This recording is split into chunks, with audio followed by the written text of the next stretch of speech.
Bonjour et bienvenue à vous, chers années 9, pour votre guidance du mois de mai. Alors, je rappelle que c'est une guidance générale, donc vous prenez uniquement ce qui peut résonner pour vous. Et pour ce mois-ci, j'ai modifié un petit peu, c'est-à-dire que la dernière ligne, au lieu que ce soit autour du travail, c'est une ligne spirituelle.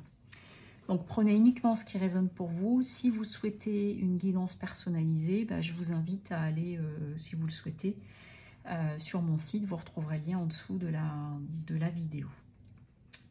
Alors pour vous, les années 9, sur ce mois de mai, vous êtes dans l'énergie du 5. Donc l'énergie du 5, c'est une énergie qui peut venir bousculer, qui parle de mouvement, qui parle de déménagement, qui peut parler de voyage aussi. Mais l'énergie du 5, elle vient bousculer un peu, elle vient changer des plans, elle vient nous chercher dans certaines choses. Et donc, ce qui est assez surprenant, c'est que j'ai tiré son tombé du jeu de la triade, comme pour les années personnelles 6, mutation et mensonge. Et donc, c'est l'idée que ça puisse... vous puissiez apprendre quelque chose qui redistribue les cartes quelque part. Donc peut-être une mise en lumière d'une information que vous n'aviez pas, ou d'apprendre quelque chose, une chose à laquelle vous ne vous attendiez pas, puis qui vient changer la donne, ou s'il y avait un projet de changement, ça a traficoté et puis ça s'est passé pas exactement comme vous vouliez. Vous voyez, il y a eu, j'en sais rien, moi, je prends un exemple tout simple d'un dossier pour une location d'un appartement, et puis vous aviez espoir, et puis en fait ça a magouillé un peu, c'est pas vous qui l'avez eu, et donc voilà, vous voyez quelque chose de ce type là, ça peut être ça aussi. Toujours est-il que vous êtes dans une énergie là avec le diable. Alors le diable, on parle de l'argent, on parle aussi de la manipulation, on parle aussi de l'énergie vitale. Donc c'est un mois qui pourrait vous mettre en tension, vous les années 9, à voir justement comment vous allez canaliser tout ça. Mais vous voyez, j'ai quand même deux fois quelque chose qui m'appelle autour de... quelque chose qui peut avoir été manigancé, soit par vous, soit vous apprenez ça, je ne sais pas. Sur l'énergie générale, qu'est-ce qu'on nous dit? On nous dit avec le dos de bâton. Le dos de bâton, c'est un personnage, vous voyez, qui est en train d'évaluer. Il regarde l'horizon, il a son globe dans la main. Donc il y a l'idée peut-être, en plus avec le 3 de bâton, qui est l'envie d'horizon nouvelle, de quelque chose de différent. Il y a peut-être, pour certains et certaines d'entre vous, un projet de quelque chose, l'envie de nouveaux horizons, l'envie et puis vous êtes en train de réfléchir à tout ça. En plus, avec l'idée de la mutation, on est dans le changement, le déménagement, et ça va peut-être pas se passer tout à fait comme vous l'aviez imaginé. Enfin, voilà, il y a une aspiration à quelque chose, même si c'est pas encore complètement maturé, parce que là, avec notre valet de coupe, le valet de coupe, il est, bon, alors il est bien mignon, hein, il arrive avec un petit poisson en cadeau dans la coupe. C'est un peu particulier comme cadeau, mais c'est l'idée de quelque chose qui n'est pas encore éclos, qui n'est pas encore suffisamment mûr, entre guillemets, suffisamment clair.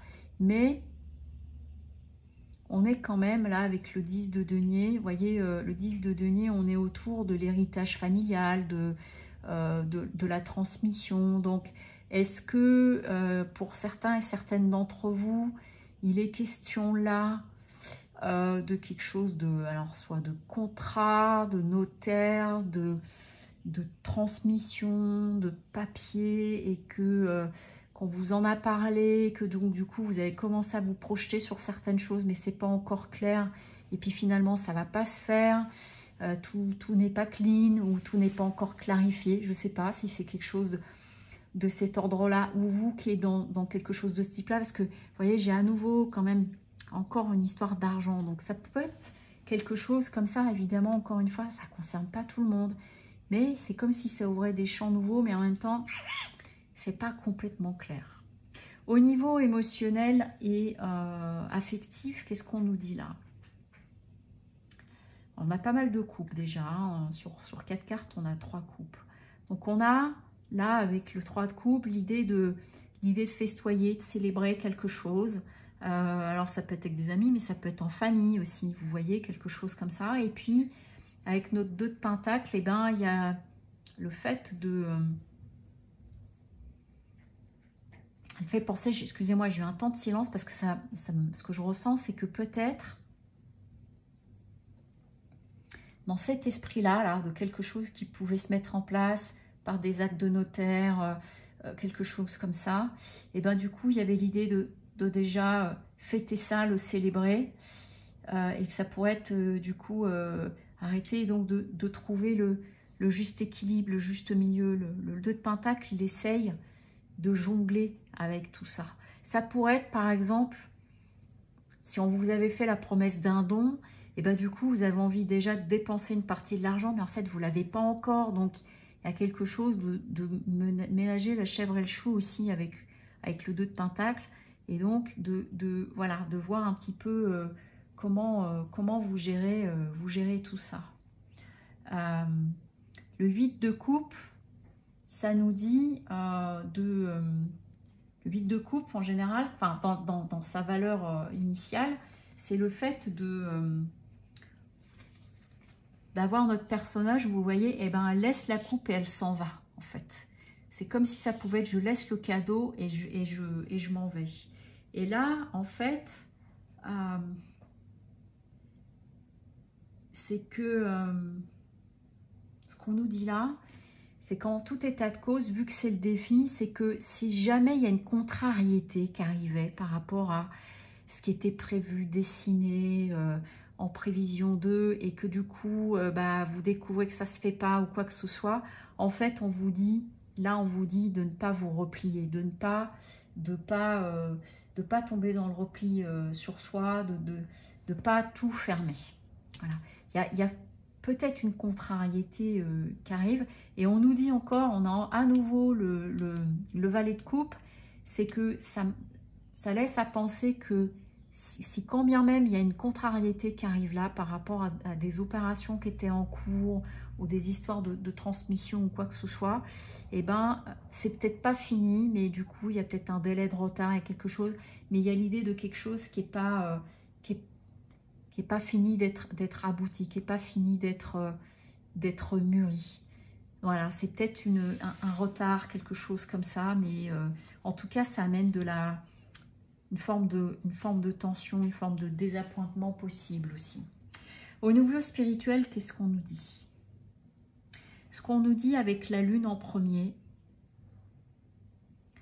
c'est, moi ce que je le ressens comme ça, c'est de rester calme en fait, de rester posé, aussi de pas trop vous emballer dans les grandes réflexions, l'imaginaire, de choses comme ça. Donc de faire appel à votre intuition, voilà, de faire beaucoup appel à votre intuition finalement, de votre voix intérieure, qu'est-ce qu'elle vous dit, et ça sera votre ressource. C'est ce qui va vous permettre de gérer la situation, d'y voir plus clair, d'attendre, parce que j'ai une sensation, comme s'il y avait une mise en attente de quelque chose, et que pour autant, ce qu'on vous dit, c'est pas de vous arrêter de profiter, de passer dans un mode que du coup, j'en aurai pas assez, ça n'ira pas, ou quoi que ce soit. Il y a quand même quelque chose d'assez matériel dans le tirage tel qu'il ressort là. C'est pour ça que je vous dis, il y en a peut-être, il y a des histoires de papier en cours avec le notaire, ou de récupérer de l'argent qui était placé quelque part, et puis ça prend contre-temps, et pourtant vous étiez déjà en train de vous imaginer des nouveaux projets, etc. Mais ce qu'on est en train de vous dire, quelque part, c'est de patienter, de faire appel à votre intuition, et surtout de ne pas sombrer dans le « ça y est, tout est foutu, je ne pourrai pas etc. » Il y a vraiment l'idée de rester centré, et puis aussi, s'il s'agit d'affaires familiales, de quelque chose de cet ordre-là, ce qu'on est en train de vous dire aussi là, c'est qu'à un moment donné, il va falloir vous positionner. C'est-à-dire, je ne rentre pas dans le mode victime, je me positionne. Mais pour me positionner, je fais appel à mon monde intérieur, mais sur ma part intuitive. Voilà. Après, si c'est sur une histoire de, je sais pas, de débloquer des avoirs à la banque, et puis du coup, il y a des problèmes de papier, ça amène de la contrariété. Bon, oui, il peut y avoir à se positionner, mais quand c'est des problèmes administratifs, parfois, on ne peut pas faire grand-chose. Mais si ça se joue à un niveau familial, c'est là-dessus aussi qu'on vient vous chercher. C'est sur le fait de vous positionner.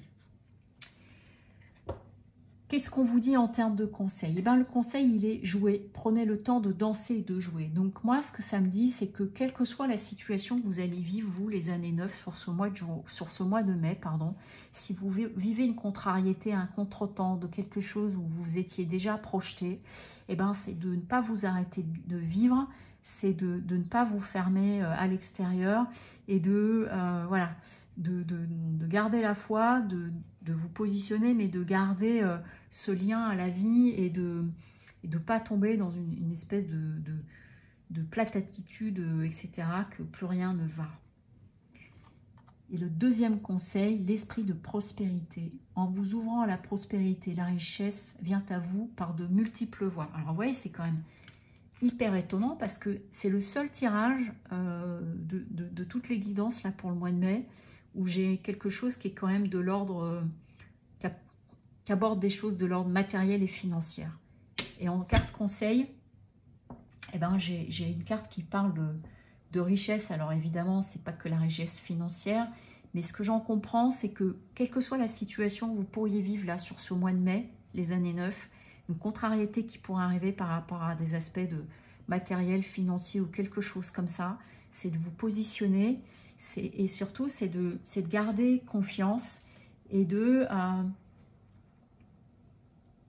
dans la réception de la prospérité qui peut venir à vous. C'est-à-dire que si vous bloquez, là on est vraiment sur l'histoire de la pensée créatrice en fait. La pensée créatrice, si vous commencez à vous raconter des scénarios très négatifs, votre pensée créatrice, elle va amener ça. Ce qu'on est en train de vous dire là, c'est de garder la pensée créatrice positive quelque part, sans être dans le bonnet, évidemment.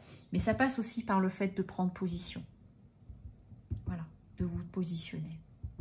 Voilà ce que je peux vous dire, les années 9 pour ce mois de mai, qui pourrait pour certains et certaines d'entre vous être un peu contrarié, mais tout n'est pas encore terminé. Je vous souhaite une très bonne journée et je vous dis à bientôt. Au revoir.